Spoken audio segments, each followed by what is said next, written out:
Well, America's torn on the economy, and there is one clear divide. If you're invested in the stock market, you feel a whole lot better. While overall consumer sentiment is at a 3-year low, Americans who hold stocks are riding the wealth effect. The S&P 500 is up more than 14% this year, and AI stocks have added $5 trillion in wealth. So what's the real state of the consumer? Well, Bank of America CEO says actions speak louder than words. Consumer spending has been strong.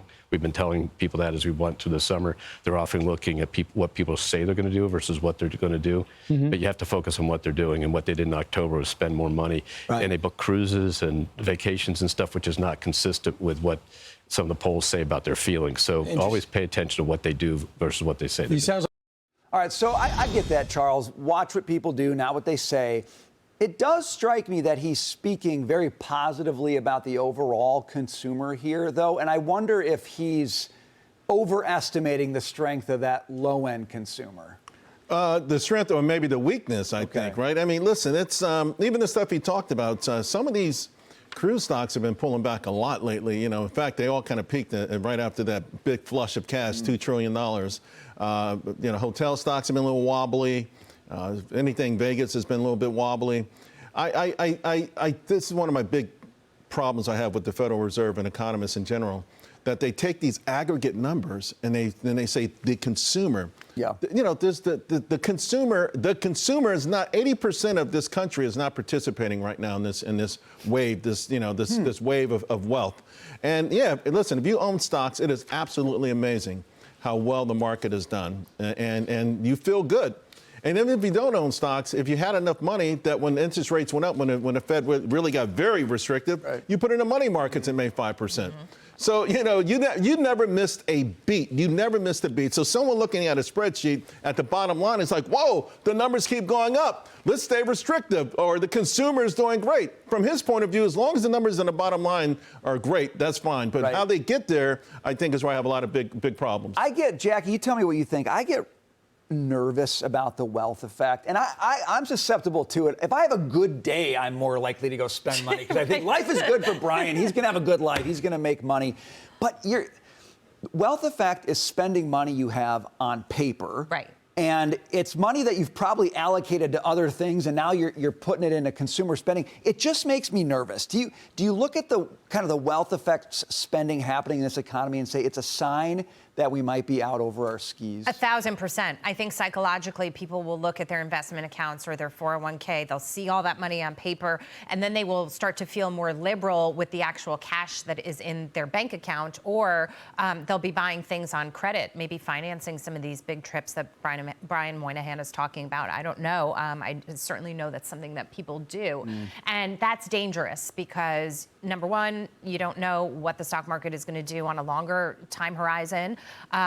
Especially if you're closer to retirement. I just don't like, you know, that money is supposed to be sort of safe money that you're thinking about for the future. So as you're thinking about that with your spending today, that's the part that is dangerous to me, not the stock market part of it, but the part of that nest egg sort of being like a mental place that you can draw from. I don't love that aspect. And certainly if you're using a credit card to finance this stuff. But I hear you. You know, if you are checking your 401k, we keep making new highs. People see that, and then they start feeling more enthusiastic about things. But also remember that things are just still very expensive.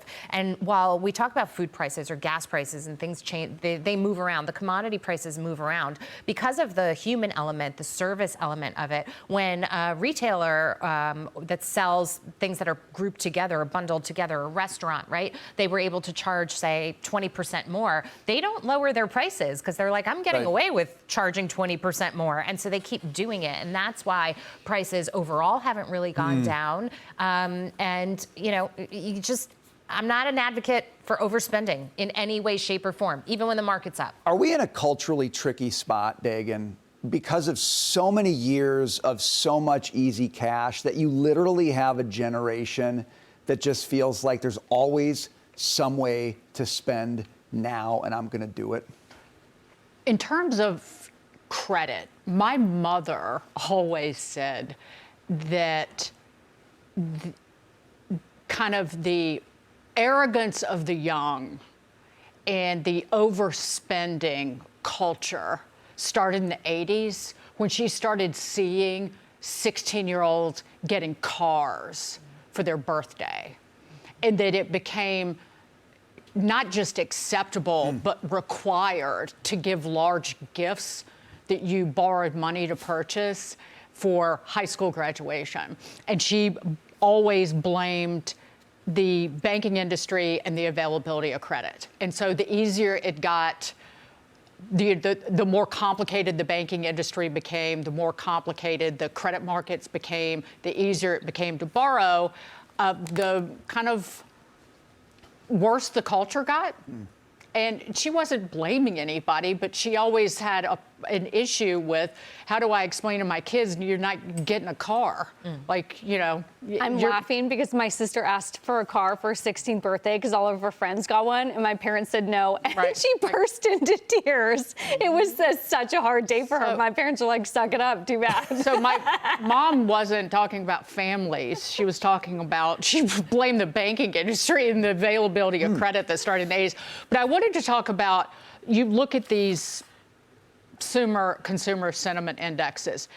If you've been in stocks and could handle the risk if you buy at the right time, since after the crisis in 2008, if you bought in early 2009, just a stock index fund, you're up about 1,000% in the S&P 500. So you are rich if you made that purchase. The problem is so much of the money, people are out of the market at the wrong time, and so much of the money has come in the last 4 years into the hottest areas.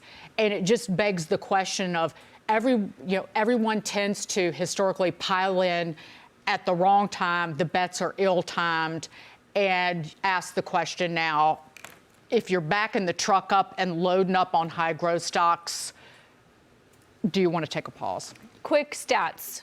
I bring you two. Gains in the 30 top AI-related stocks alone have added $5 trillion to household wealth across the country in the last year. That's according to JP Morgan.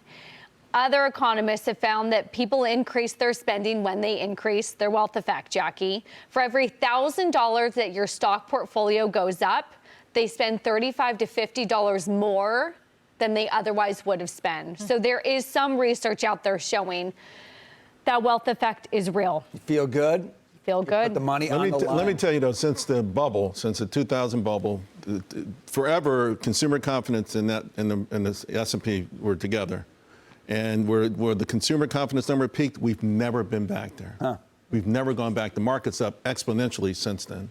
And it just shows you, I think something happened to us in terms of this confidence number. So we often will spend, even though we say we feel like, you hold a clipboard, go to any mall right now, stand in front of the mall, and hey, how you feeling? Like crap. You look later on, an hour later, they come out with 3 bags. Like, what the hell happened? Maybe you feel better if you Maybe it's therapy. Maybe you tell somebody you feel bad, and it makes you feel like then you can spend it. I don't feel good about it. I'm just doing it. Is it social media? This is the peak of celebrityism, materialism, and I got a habitism. It's never been this high coincidentally at the same time. Keeping up with people just for the sake of it. Real quick, wealth effect stocks. Taylor. Quickly, NVIDIA, what not to have. SoftBank sells their entire NVIDIA stake. They say it's not a knock on NVIDIA. They just want to fund AI in other ways. Open AI. Charles, you could talk about that. And then finally, CoreWeave, I know, is one that we're talking about as well, selling off in tandem with NVIDIA. So a lot lot of questions here. Well, CoreWeave reported.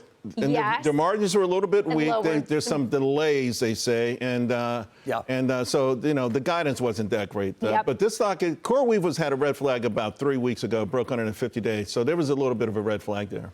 All right, but sell high is what SoftBank is telling you with NVIDIA. Don't use SoftBank, though. They don't have a great record of getting out of stocks. Here's somebody with a good record. The Oracle of Omaha officially signing off, but not without making some final big money moves. We'll get into it.